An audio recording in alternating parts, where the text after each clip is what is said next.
Assalamualaikum warahmatullahi wabarakatuh. Sahabat kepoin Islam yang beriman, sebelumnya kita telah mendengar kisah Al-Abbas ibnu Ubadah ibnu Nadlah, yaitu saksi dua baiat Aqabah. Kemudian ada kisah tentang seorang penyedia minuman bagi jamaah haji. Bagaimanakah kisahnya?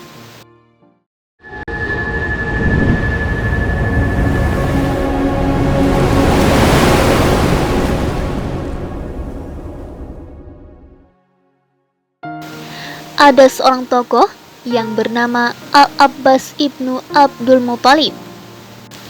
Beliau adalah seorang sahabat dari suku Quraisy sekaligus paman Rasulullah. Ayahnya bernama Abdul Muthalib ibnu Hashim ibnu Abdul Manaf ibnu Qusay ibnu Kilab ibnu Murrah. Ibunya bernama Nutailah binti Janab ibnu Kulaib ibnu Malik.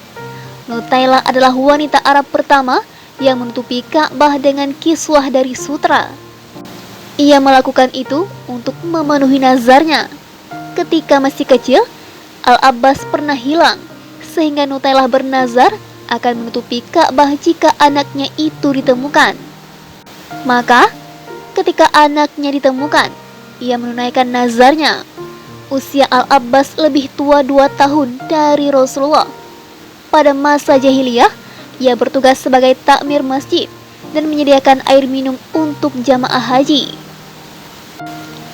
Al-Abbas menikahi Lubabah Al-Kubra, putri Al-Haris ibnu Hazan Al-Hilaliyah, yang dipanggil dengan sapaan Ummu Al-Fadl. Al-Abbas ikut menemani Rasulullah dalam baiat Aqabah dengan maksud menegaskan jaminan dari kaum Ansar bahwa mereka siap melindungi dan membela Rasulullah SAW. Pada pertemuan itu, Al-Abbas diberi kesempatan pertama untuk berbicara. Ia berkata, "Wahai Khadraj," atau maksudnya termasuk juga suku Aus, "sesungguhnya Muhammad di antara kami memiliki kedudukan sebagaimana yang telah kalian ketahui. Kami membela dan melindunginya dari kaumnya yang memiliki keyakinan seperti kami. Di tengah kaumnya, ia mendapat kemuliaan, dan di negerinya sendiri, ia mendapat perlindungan. Dan sekarang, ia memilih untuk bergabung dengan kalian.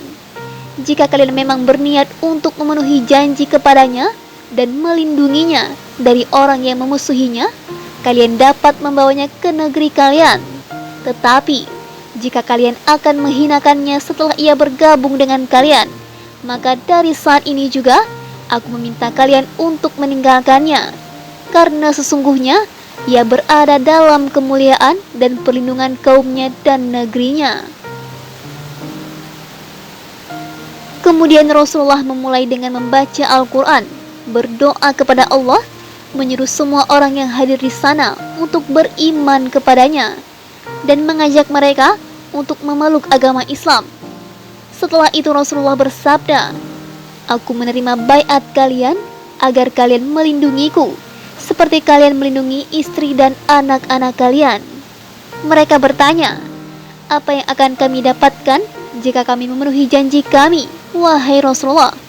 Beliau menjawab tegas, "Surga." Setelah itu, mereka memilih 12 orang sebagai pimpinan atas kaum masing-masing, dan Rasulullah mengambil sumpah mereka. Perjanjian ini disebut baiat Aqabah kedua. Kemudian Al-Abbas bertanya kepada mereka, "Bagaimanakah cara kalian memerangi musuh?" Al-Abbas ingin mengetahui bagaimana mereka menggunakan senjata dan seberapa jauh pengetahuan mereka tentang perang. Pertanyaan itu dijawab oleh Abu Jabir Abdullah ibnu Amr ibnu Haram, "Demi Allah, kami adalah ahli berperang." Pertanyaan itu dijawab oleh Abu Jabir Abdullah ibnu Amr ibnu Haram, "Demi Allah, kami adalah ahli berperang. Kami tumbuh dan berkembang dari perang ke perang. Kami mewarisi keahlian itu dari leluhur kami sendiri. Kami lepaskan anak panah hingga tuntas. Kami lemparkan tombak hingga patah. Barulah kemudian kami gunakan pedang. Kami biasa berperang dalam jarak dekat, kami gugur, atau musuh kami terkapar." Wajah Al-Abbas berseri-seri mendengar penuturan tersebut, lalu berkata, "Jika begitu, kalian memang ahli berperang. Lalu, apakah kalian memiliki baju perang?" Mereka menjawab, "Ya, kami punya baju perang yang cukup." Tindakan Al-Abbas benar-benar cerdik. Kini, ia benar-benar mengetahui seni berperang orang Ansar itu. Setelah itu, mereka bubar dan pulang ke perkemahan masing-masing. Ketika meletus perang Badar, Al-Abbas berada di barisan kaum kafir Quraisy meskipun ia merasa sangat terpaksa. Rasulullah memahami keadaannya sehingga beliau melarang pasukannya menyakiti atau menyerang Al-Abbas dan beberapa anggota keluarga beliau yang lain. Dalam perang itu, Al-Abbas tertawan oleh pasukan muslim dan tubuhnya diikat dengan ketat. Malam itu Nabi Shallallahu Alaihi Wasallam gelisah, tak dapat tidur, memikirkan keadaan pamannya. Seorang sahabat bertanya, "Apa yang membuat Paduka tidak dapat tidur, wahai Nabiullah?" Rasulullah menjawab, "Aku tidak dapat tidur karena mendengar rintihan Al-Abbas." Maka seorang sahabat bergegas mendekati Al-Abbas dan mengendurkan ikatannya. Rasulullah bersabda lagi, "Kenapa aku tidak lagi mendengar rintihan Al-Abbas?" Sahabat itu menjawab, "Aku telah mengendurkan ikatannya." Rasulullah bersabda, "Lakukanlah kepada semua tawanan." Al-Abbas menembus dirinya dan dua saudaranya, yaitu Uqail ibnu Abu Talib dan Naufal ibnu Al-Haris. Kemudian ia menyatakan masuk ke dalam Islam. Ada juga yang mengatakan bahwa ia masuk Islam sebelum hijrah, tetapi menyembunyikan keislamannya. Selama berada di Mekah, ia selalu membantu Rasulullah dengan memberi kabar tentang kaum musyrik. Tindakan serupa dilakukan kaum muslim lain yang masih menetap di Mekah. Al-Abbas juga sering membantu orang-orang yang tertarik pada Islam. Sebenarnya, ia ingin berhijrah ke Madinah, tetapi Rasulullah bersabda, "Tempatmu di Mekah itu lebih baik." Ada juga yang mengatakan, Nabi bersabda, "Engkau adalah muhajirin terakhir, sebagaimana halnya aku, Nabi terakhir." Dalam hadis riwayat Abu Ya'la Al-Mausuli dari Syu'aib ibnu Salamah ibnu Qasim Al-Ansari, dari Rif'ah ibnu Rafi ibnu Khudaij, dari Abu Mus'ab Ismail ibnu Qais ibnu Zaid ibnu Thabit, dari Abu Hazim, dari Suhail ibnu Sa'ad Al-Saidi, bahwa Al-Abbas ibnu Abdul Muthalib meminta izin kepada Rasulullah untuk hijrah ke Madinah.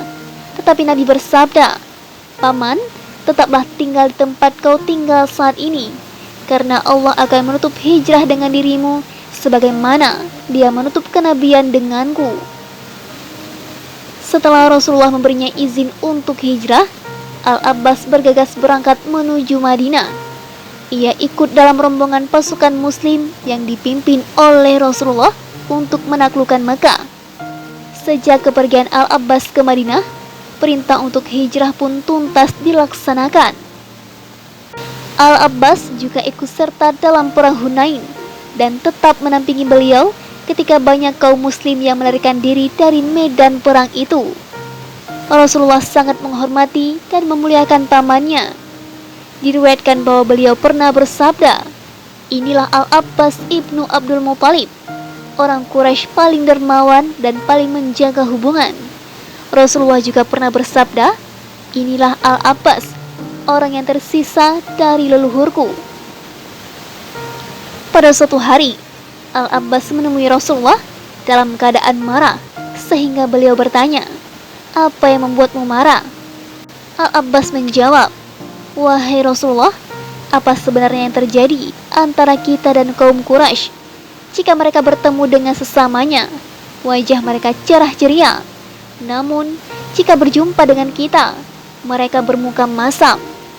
Mendengar pengaduan Al-Abbas, Rasulullah marah hingga wajah beliau memerah dan bersabda, "Demi Zat yang telah mengutusku dengan kekuasaannya, iman tidak akan masuk ke dalam hati seseorang hingga ia mencintai kalian karena Allah dan Rasul-Nya.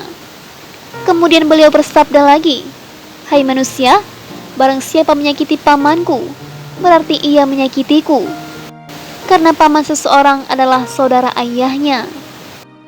Ibnu Majah mengutip sebuah hadis yang diriwayatkan dari Abu Al-Qasim Yaisi, Ibnu Sidqah, Ibnu Ali Al-Faqih, dari Muhammad Yahya, Ibnu Ali, Ibnu Al-Tara, dari Abu Al-Husain, Ibnu Al-Muhtadi, dari Umar Ibnu Syahin, dari Muhammad Ibnu Muhammad, Ibnu Sulaiman Al-Baghindi, dari Abdul Wahab Ibnu Al-Dahak, dari Ismail Ibnu Iyasi, dari Safwan Ibnu Amr, dari Abdurrahman Ibnu Jubair Ibnu Nufair, dari Kathir Ibnu Murrah, dari Abdullah Ibnu Umar, bahwa Rasulullah bersabda, Allah menjadikanku kekasih sebagaimana dia menjadikan Ibrahim kekasih, tempatku dan tempat Ibrahim berhadap-hadapan di surga, dan tempat Al-Abbas Ibnu Abdul Muthalib adalah sebagai mukmin di antara dua kekasih.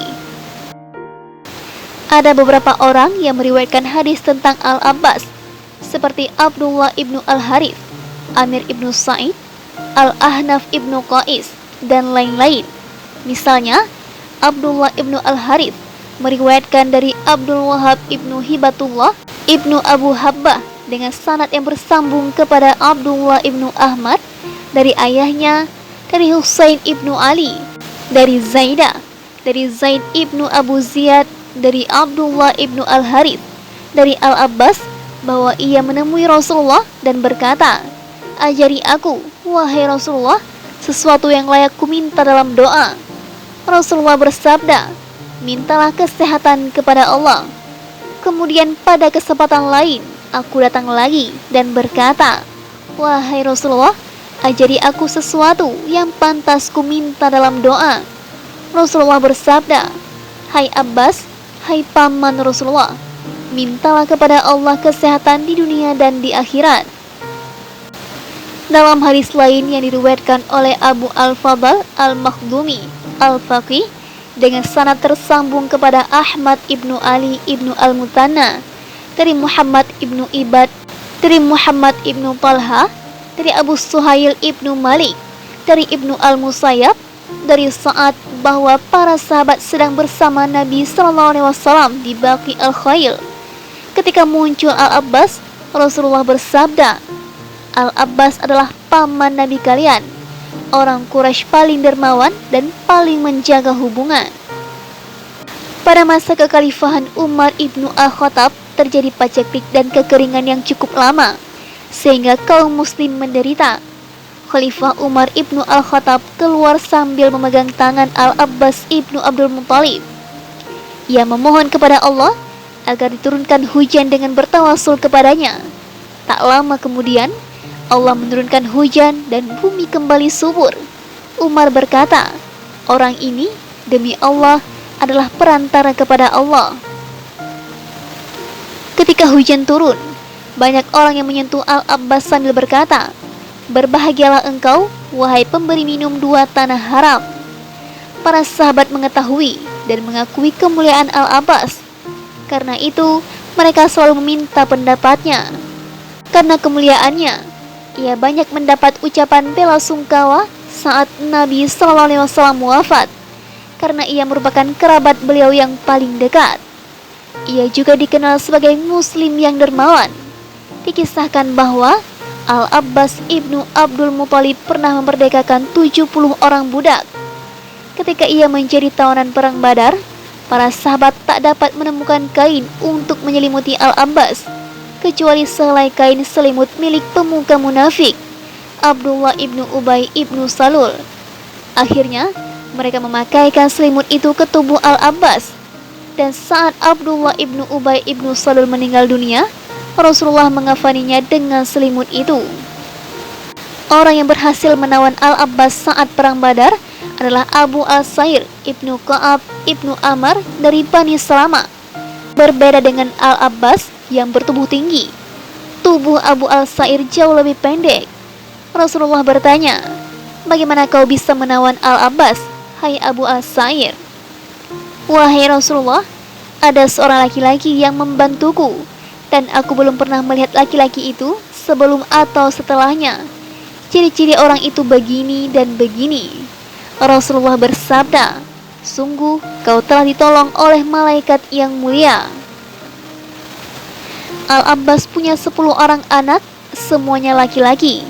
Di antaranya Al-Fadl, Ubaidillah, Kutam, Abdurrahman, Ma'bad, Al-Harith, Katsir, Aun, dan Tammam.